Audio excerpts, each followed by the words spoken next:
Good morning to all the dear students. Today I am going to teach you history of class 6th. This is the 5th chapter of history, different ways of living.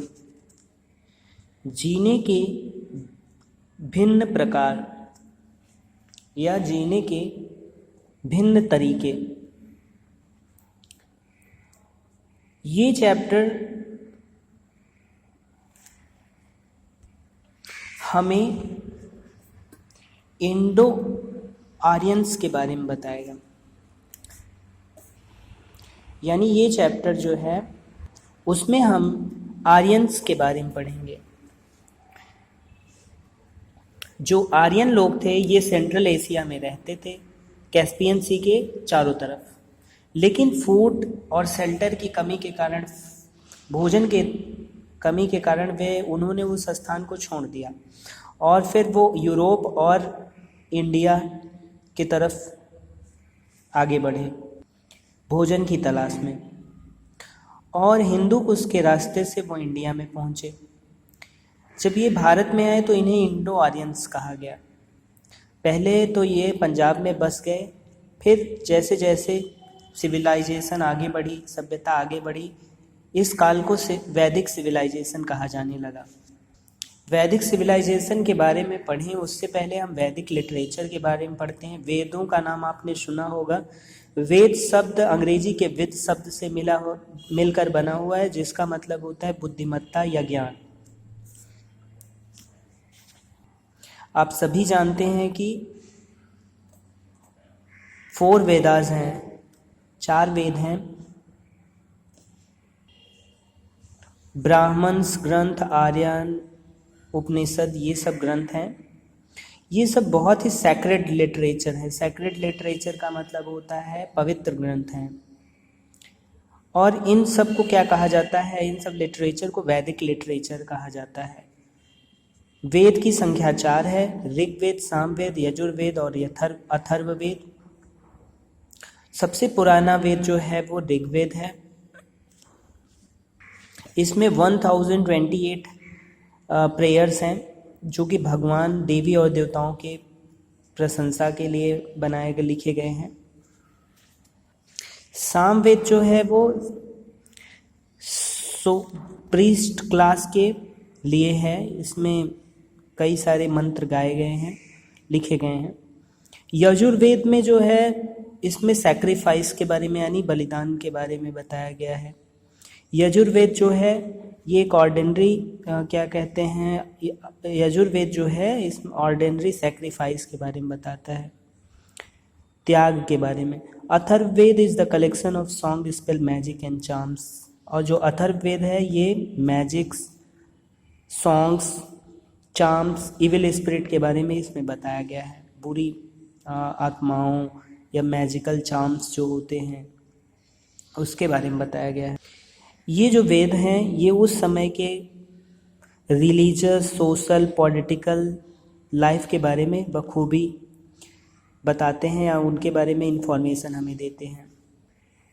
What Vedas tell us, वेद हमें क्या बताते हैं, किसके बारे में बताते हैं? जो वेद हैं ये आर्यंस द्वारा लिखे गए हैं, आर्य लोगों द्वारा लिखे गए हैं, और ये उस समय के बारे में एक कंप्लीट पिक्चर दिखाते हैं। यानी उस समय के में कैसा माहौल था, कैसा लोग किस तरीके से रहते थे, उसके बारे में एक क्लियर पिक्चर है।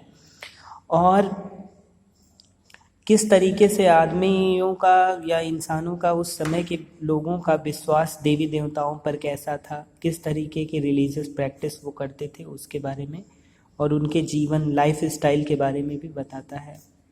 फीचर्स ऑफ वैदिक सिविलाइजेशन, वैदिक सिविलाइजेशन के कुछ फीचर्स के बारे में देखते हैं, विशेषताएं क्या थी। ऋग्वेद के टाइम पे जो आर्य लोग थे वो बहुत ही सिंपल थे। वो भगवान की पूजा करते थे, खासकर नेचर में विश्वास करते थे, प्रकृति में विश्वास करते थे, और उनके बहुत सारे देवी देवता थे। सूर्य जो थे सन गॉड थे, इंद्र जो थे वो थंडर, रेन और वाटर, यानी थंडर का मतलब बादल, वर्षा, और पानी के देवता थे या जल के देवता थे।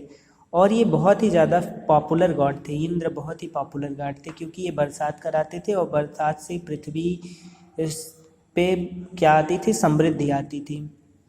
और वायु was the God of wind, वायु जो थे विंड के देवता यानी हवा के देवता, वायुदेव। एंड पृथ्वी को क्या कहा जाता था, गॉडेस ऑफ अर्थ यानी पृथ्वी को भी देवी कहा जाता था। अग्नि को सैक्रिफाइसल फायर कहा जाता था।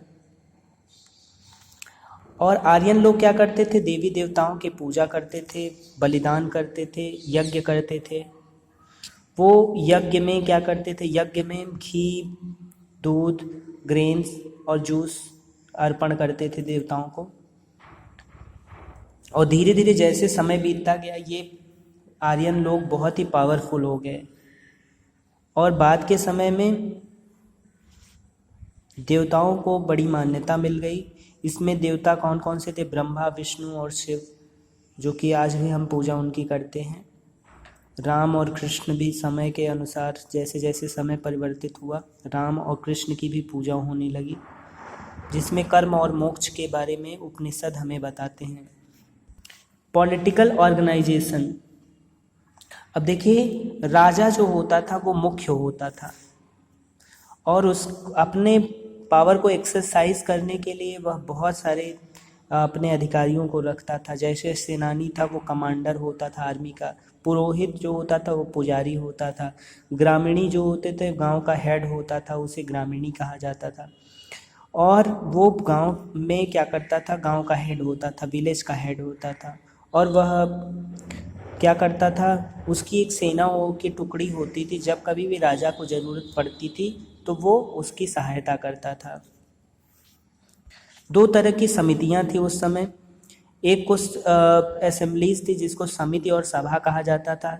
सभा गांव का मुखिया या जो टाउन का मुखिया होता था वो सभा बनाता था, और समिति जो थी वो और भी छोटी बॉडी थी, यानी कह सकते हैं छोटे स्तर पर था।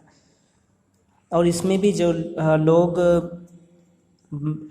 कुछ प्रमुख लोग रहते थे जिसमें जिनको या तो नॉलेज होता था या उनके पास धन होता था।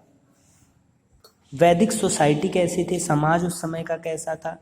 कास्ट जो था वर्णों में विभाजित था। समाज जो था उस समय का, वैदिक काल का जो समाज था वो 4 वर्गों में विभाजित था, 4 वर्णों में विभाजित था। ब्राह्मण, क्षत्रिय, वैश्य और शूद्र। ब्राह्मण क्या करते थे, रिलीजियस और स्पिरिचुअल मैटर में इन्वॉल्व रहते थे, यानी ये देव पूजा अर्चना करने में। और ये क्या करते थे, बीमारों की सेवा भी करते थे, उनका उपचार करते थे। क्षत्रिय जो थे ये योद्धा थे। वैश्य लोग जो थे वे ये क्या करते थे, उत्पादक थे, या कोई कृषक का काम करता था, कोई व्यवसाय करता था, कोई व्यापार करता था, इन सब तरीके के काम करते थे। जो लोअर कास्ट थी वो क्या था, लोवेस्ट हायरार्की में शूद्र लोग आते थे। ये क्या करते थे, गांव के बाहर जाकर के अपना व्यवसाय करते थे, कुछ काम करते थे, निम्न स्तर का कार्य ये करते थे, और ये गांव के एक छोर पर रहते थे। ब्राह्मण और क्षत्रिय क्या करते थे, राज्य करते थे, और वैश्य और शूद्र जो थे इन पर शासन किया जाता था। ऑक्यूपेशन, इनका व्यवसाय किस तरीके का था। ऑक्यूपेशन, व्यवसाय क्या क्या था। सबसे बड़ा व्यवसाय इस समय पशुपालन था, खेती करना भी बहुत प्रचलित था। चैरियट मेकिंग यानी रथ बनाना, pottery making, weaving, jewellery making, metal working, carpentry, tanning, fishing, ये सारे कार्य थे लोग करते थे।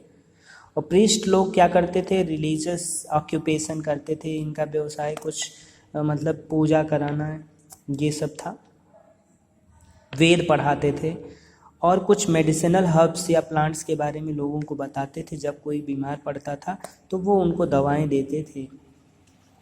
एक नए मेटल का आविष्कार इसमें हुआ था, आयरन खोजा गया था जिसे आयरन कहा जाता है, और ये बहुत ही अच्छा मेटल होता है, हार्ड मेटल होता है। इसका वेपन वॉर बनाने में, मतलब वार वेपन बनाने में, यानी युद्ध के लिए जो वेपन होते हैं, हथियार बनाने में काम किया जाता था।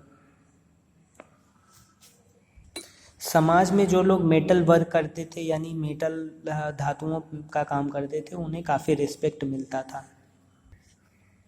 फूड हैबिट कैसी थी, फूड किस तरीके का था। ये ऐसा भोजन करते थे जो कि बहुत ही नरिशिंग यानी न्यूट्रिशस फूड करते थे। Wheat, mash, barley staple diet लेते थे। मिल्क के बने हुए प्रोडक्ट्स जैसे बटर, घी, कर्ड और चीज़ खाते थे। हनी, फ्रूट्स, वेजिटेबल्स और मीट्स भी खाते थे। अगर कोई स्पेशल गेस्ट आ जाता था तो कुछ स्पेशल फूड बनाते थे। ये क्या करते थे, सोमा जूस पीते थे, सुरा जूस पीते थे। हालांकि ये जो इंटॉक्सिकेटिंग यानी आप कह सकते थे मादक द्रव्य थे, ये भग देवताओं को भी ऑफर करते थे रिलीजियस सेरेमनीज में। गेम्स एंड अम्यूज़मेंट, किस तरीके का गेम पसंद करते थे ये लोग। अब देखिए, ये गेम खेलना इन्हें बहुत पसंद था। शिकार करना, हॉर्स रेसिंग करना, चैरियट रेसिंग करना, रेसलिंग करना, डांसिंग, म्यूजिक, डाइस गैम्बलिंग करना इनके फेवरेट ऑक्यूपेशन मतलब अम्यूजमेंट के साधन थे और गेम्स थे। कंटेम्प्रेरी चाकोलिथिक सेटलमेंट, देखिए साउथ इंडिया में स्टोन एज के बाद मेगालिथिक कल्चर का क्या कह सकते हैं ओरिजिनेट हुआ, उत्पन्न हुआ। हिस्ट्रियंस यानी इतिहासकारों के अनुसार ये इंडिया में एक ट्रांसफॉर्मेशन था जो देखा गया। अब देखिए, इस age, stone age without any chalcolithic age और ब्रॉन्ज एज बिटवीन देम, इन सब के बीच में ही पड़ता है। इस कल्चर को दो भागों में बांटा गया है। आयरन एज से काफ़ी कुछ रिलेट करता है। ब्लैक एंड रेड पॉटरी इसमें यूज किया जाता था। मेगालिथ का मतलब होता है बड़ा स्टोन यानी बहुत बड़ा पत्थर। इसमें क्या किया जाता है, स्टोन के बोल्डर्स बहुत अच्छे तरीके से अरेंज किए जाते थे और लोगों को ब्यूरियल साइट्स बनाए जाते थे। और क्या किया जाता था, stone were placed all over the Graves, यानी जो कब्र होती थी उसके चारों तरफ ये क्या करते थे, स्टोन्स को रख देते थे। इसी को मेगालिथ्स कहा जाता था। ये 3000 पुराना क्या कह सकते हैं प्रैक्टिस था। 3000 ईयर्स अगो इसको ये प्रथा थी। ये सारी चीज़ें डेक्कन साउथ इंडिया में देखी जाती है, नॉर्थ ईस्ट एंड कश्मीर में देखी जाती हैं। Common features of burials,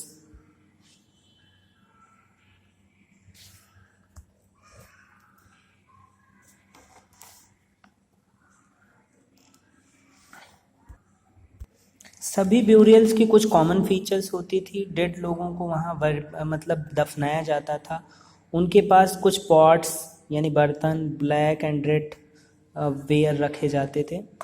tools और वेपन्स भी आयरन के मेड बनाए जाते थे। ब्यूरियल्स के पास इन्हें खुदाई में पाया गया। Skeleton of horse equipment, ornament, stone, gold, ये सब भी पाए गए ब्यूरियल्स के पास। सामाजिक विभिन्नताएं किस तरीके की थी, अब देखिए इसी में कई सारे स्केल्टन भी डिस्कवर्ड किए गए, कंकाल पाए गए लोगों के, जिसमें यह पता चला कि ब्रह्मगिरी में कई 33 गोल्ड के बेड्स पाए गए, स्टोन के 2 बेड्स पाए गए, 4 कॉपर के बैंगल्स पाए गए और भी कुछ स्केल्टन्स के पास कुछ पॉट्स पाए गए। ये दिखाते हैं कि लोग अमीर और गरीब के रूप में बटे हुए थे। Some burial spot mean for the certain family, देखिए किन्हीं किन्हीं जगहों पर एक साथ कई स्केल्टन्स पाए गए, जिससे ये पता चलता है या अनुमान लगाया जा सकता है कि उस समय जो एक ही फैमिली के लोग एक ही जगह दफनाए जाते थे। इसी के साथ ये एक चैप्टर कंप्लीट होता है। Thank you so much.